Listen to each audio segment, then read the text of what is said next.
Mama. I'm Courtney Cecil, proud mom of two boys and an organizational culture and behavior change executive. And I'm a believer in building a movement to help the burned out, overwhelmed working moms reclaim their control and free time so that they can confidently remain in the workforce without losing the sanity or themselves. Now, let's get started. Hello there. Welcome back to the Life Management System. I'm your host, Courtney Cecil, and inside this episode, we are going to talk about how to manage your mom guilt. So, I'm very active on my DMs and Instagram. I'm constantly connecting with new people that follow me and saying, hey, one, great to have you here. Thank you so much for giving me some of your attention. But two, I really want to know what's important to you. What do you believe your biggest challenges are as a working mom? And consistently on repeat, the two themes I'm hearing. One is there's never enough time. And second is I am strapped with guilt. You, my friends, are afraid you're missing the best years of your kid's life by doing this whole work thing. And I'm here to set the record straight. I'm here to not just talk you through why that is inherently not true, but also things that you can do about it to help manage it. So, first, you are not selfish. Moms inherently are not selfish. We carried a baby around for months. We grew a human and then we carried this baby to life. Like we literally bring this baby up and nurture it to grow it and continue to give. So, riddle me this, like if a friend saw you give, or you saw a friend, it's probably better to do this. If you saw a friend give that much of themselves away, you'd probably constantly be reminding them, wow, you give so much of yourself. There's nothing for you to feel guilty about. Like, you go, girl. It's the same narrative I'm going to tell you. You give so much of yourself away. There's so much selflessness in the way you show up. There is absolutely nothing for you to feel guilty about. But when you talk about mom guilt, I think what you're actually saying, it's not really the guilt of working and guilt of having your career. Instead, you're saying, I fear giving up time I'll never get back. And guess what? I get it. And it's justified. And that's life. That is 100% something that I feel like moms for generations before us and after us will say. But that's why I always get my clients to start figuring out what it is they value and what it is they prioritize. So if you've been with me for a while, you've heard me say this again, you'll hear me say it many times. Life decisions to be oriented around your values and your priorities because it's very different for every single one of us. So, unfortunately, though, many don't even give ourselves the opportunity to get there to say, you know what, I'm going to do life different because they are so strapped with what I call historical baggage. So, think about your mom or your mother in law or your grandmothers. Or the women you surrounded yourself with at church or whatever it may be. If they stayed at home and you had a really great experience as a child, you're probably going to be tempted to say, gosh, could I be just as good and could I give that just as much to my kids if I stayed at home instead of work? Or you might be saying, the only reason I had that experience or that great of a childhood is because my mom or mother-in-law or grandmother, whoever stayed at home. Or maybe you are comparing yourself and the time you see your stay-at-home moms have with their kids. Like maybe you feel like they're getting better time, I don't know, and that just becomes a blocker for you. Regardless of what it is something in that shows up for you, I want you checking out episode 3. So my third episode ever, there's a reason I started there because it is actually a bigger problem than I ever imagined in women that I work with. So often what they're hung up on is, or their spouses, that's another one. What them or their spouses hung up on is what they were exposed to growing up. That's why men think that women are the ones that need to manage the house. That's why men think they're the ones that need to have the career. That's why women think I am not as good as I should be because my awesome mom, awesome grandmother, whoever it may be, stayed at home. No, I need you to rewrite that script in your head. And to do this, check out episode 3. It is how much does your history bias the way you do life? So I'm going to link that in the show notes to make it easy for you. Okay. But I want you to remember that even though you might be doing something different than other generations or that than your stay-at-home mom friends, doesn't mean you're not doing enough.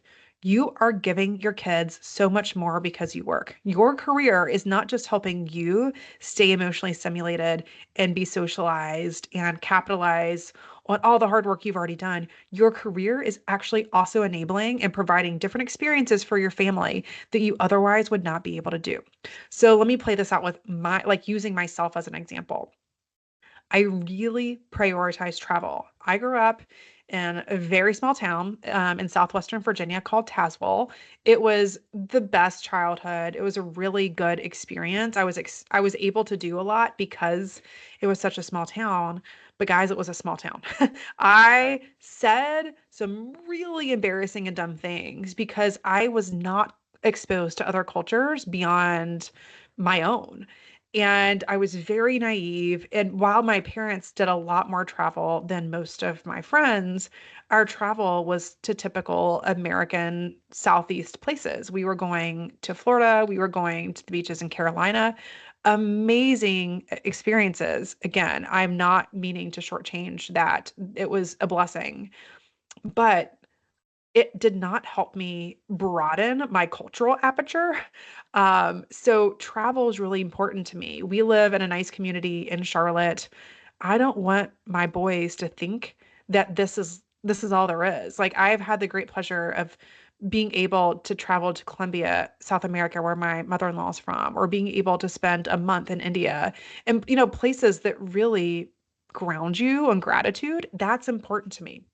So, more than you bargained for on this episode, probably. But all that to say, that costs money. Like that level of travel costs a lot of money. I work because it's important to me for my boys to get that experience, for them to get that level of education. But also, I'm a believer in creating a life that will want them, like magnetize them back to me as they grow up. Not to say that I always want to be in, like mother henning them, but most of my exposure, I have seen women stay very close to their moms, but less so the men staying close to their moms. That like breaks my heart. It is truly the only reason I wanted a girl, but I know that God gave me exactly what I didn't know I needed when he gave me boys. But I'm convinced that taking them on trips and like really creating a culture where we travel together as a family will keep them close later on. I value that. I value it so much, in fact, that I am working to be able to provide that experience to keep them coming back. The same with hosting in our house.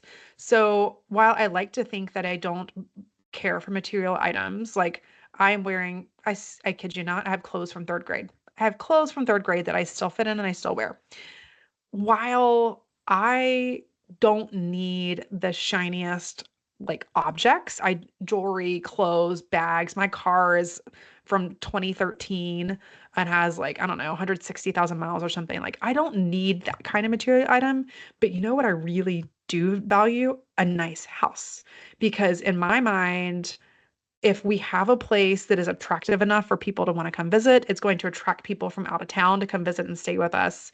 And it's going to attract the boys' friends to want to come hang at our house. So we built a house and we built a pool and we're building a bonus room, like a major playroom, a rumpus room is what we're calling it for the boys. Like we're doing this stuff to create this magnetic home, once again, for the same reasons. Guys, this costs a lot of money. These are the things I value. They're what I prioritize. It is why I work.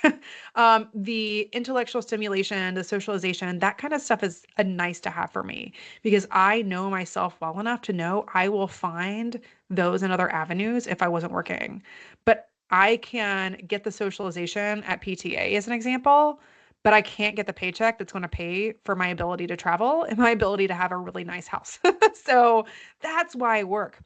When you get clear on that, and I am clear that the traveling experience for the boys, not just from an education perspective, but from a life experience and family dynamic perspective is huge. I am clear that having a place where we can constantly host their friends, that enriches their experience. It enriches our experience as a family. And so I know very, very confidently that me working is giving to them in really big ways. That's the kind of thing that I want you thinking about. I want you being able to acknowledge the role that your career plays in your personal life. In fact, I work at a global bank, like a Fortune 50 bank, and lead culture there. And that is one of the activities I intend for this community to go through. It is like when you appreciate what your career does for your personal life, it allows you a little, a little bit more grace and breathing room and processing the fact that you're getting up every day to go do it. So, if you need help making a connection between your career and the role it plays in your personal life, I would encourage you to go to episode 19, How to Improve Your Decision Making Regarding Your Career Path. So, that is something you should listen to if you're considering taking a new job, if you're considering taking a new role, or if you just are curious about the bigger role that work plays in your life.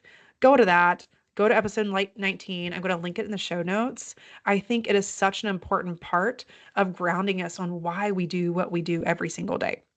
Okay, so what I want to talk about now is helping assuage your guilt a little bit more beyond just that connection on and what role your career plays.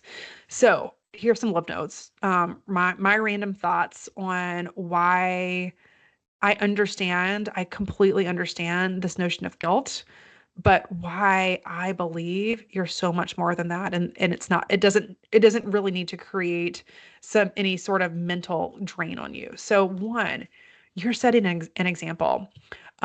If you were a girl mom, oh my gosh, you are demonstrating for them the possibility of a future that the generation before us never wrote. And I mean, every generation is getting a little bit closer and closer to women freedoms and equality and that sort of thing. And there are some things that will never actually be equal. Men will never be able to carry a baby.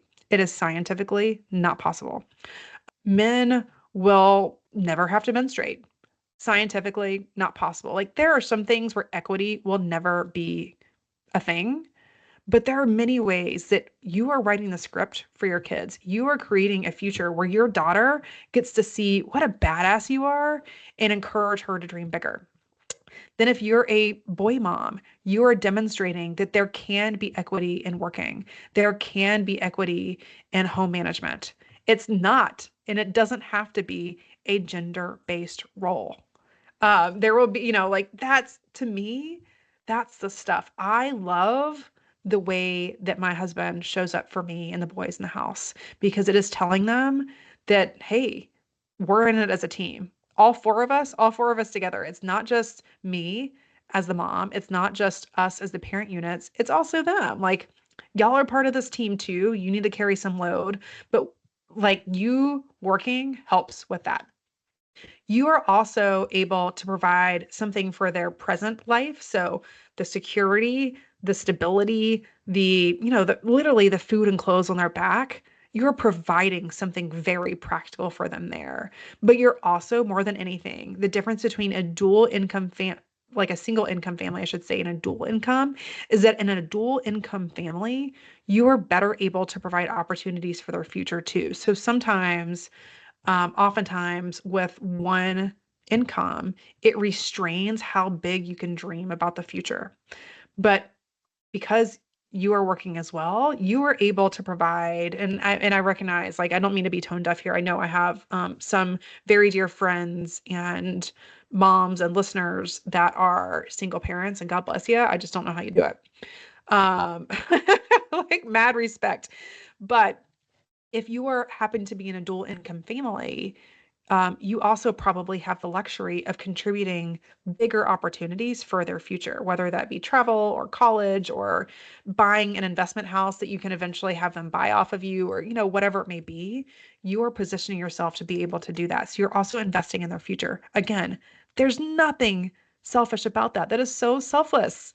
Um, and I would also say our generation feels this sense of guilt that our parents' generation never had around entertaining kids. So I remember being sat down and being like, here's a puzzle, go work it, or go work this workbook, or go out and play. My mom swears she didn't do this, and my siblings and I swear she did.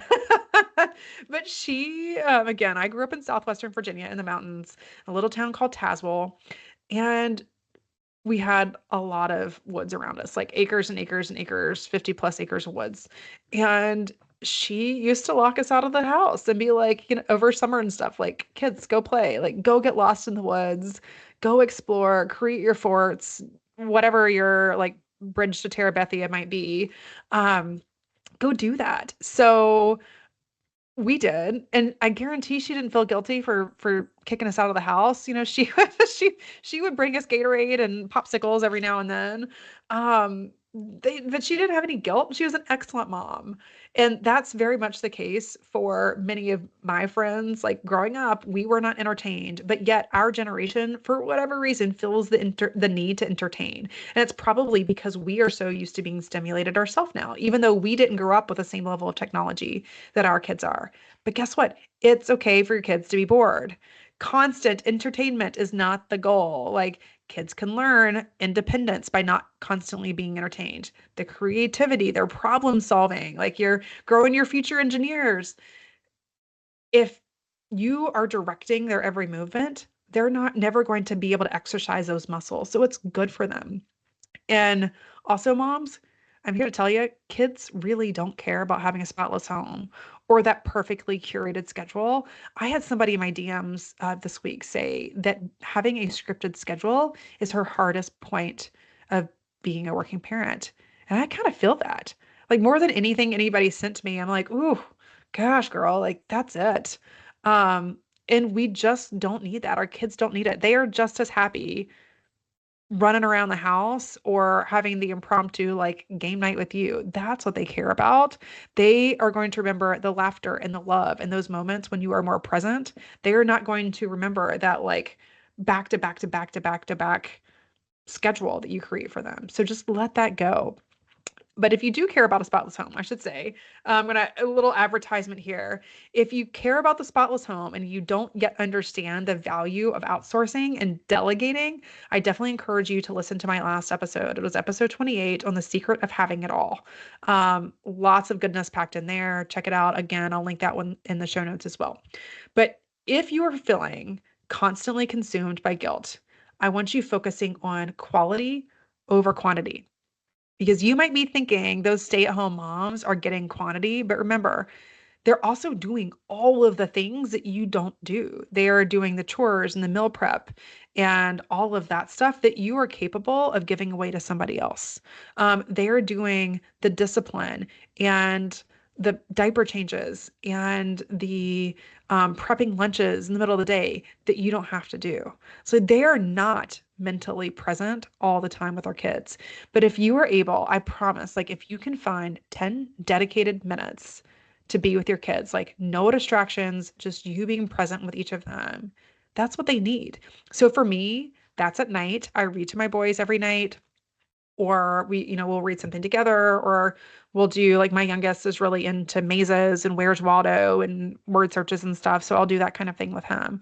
That's the dedicated time I give with them. So my boys are 7, almost 8 and 9. I'm at a very different stage than some of y'all with littles, but that's my dedicated 10 minutes with them. It is hard. It is hard to create a dedicated 10 minutes, but that's when they also open up. That's the quality time. It's not like the whirlwind of the day. It doesn't happen then. It happens at night anyway. That's when they tend to be more likely to let their guard down and let me into their life. So again, you're probably getting the quality time. It's just the quantity that you're missing. But you can reclaim some of that time, like reclaim some of that more quality time by figuring out any sort of routine that works from you, whether that be a bedtime story or an after dinner walk or just like a small adventure on the weekend. Find whatever works for you and commit to that. Like, because that connection doesn't have to be grand. It just has to be intentional. And when your kids know they can expect that from you and you know you can expect it, it allows you to let go of some of that other self-imposed pressure that you're putting yourself to be more things all the time, always on. And guess what? Some weeks work's going to demand more of you. And other weeks you're going to have more time to be there and be with the kids. But I want you to zoom out and then look at your life over the years because I'm willing to bet there's more balance there than you probably think. But bottom line, friends, you're enough. Your kids are lucky to have you, and you are doing an absolute incredible job. So If you resonated with something I said today and you are interested in learning more about how you can get back more free time and less stress into your life, I am hosting a live training on March 17th at 11 o'clock Eastern. I would love for you to be there. It is a live training, though there will be incentives for anybody who shows up there. And if you're not able to show up live, while you won't get the incentives, you will be able to get the replay. So sign up. I'll link that in the show notes, or you can register at www.workingmomsmovement.com/live training. But in the meantime, friends, I appreciate you tuning in. Engage with me on Instagram. I spend a lot of time on there with you all. Subscribe, rate, and review us so you don't miss an episode. But until next time, if nobody's told you lately, you are doing a great job. You have nothing to be guilty about. You've got this, Mama.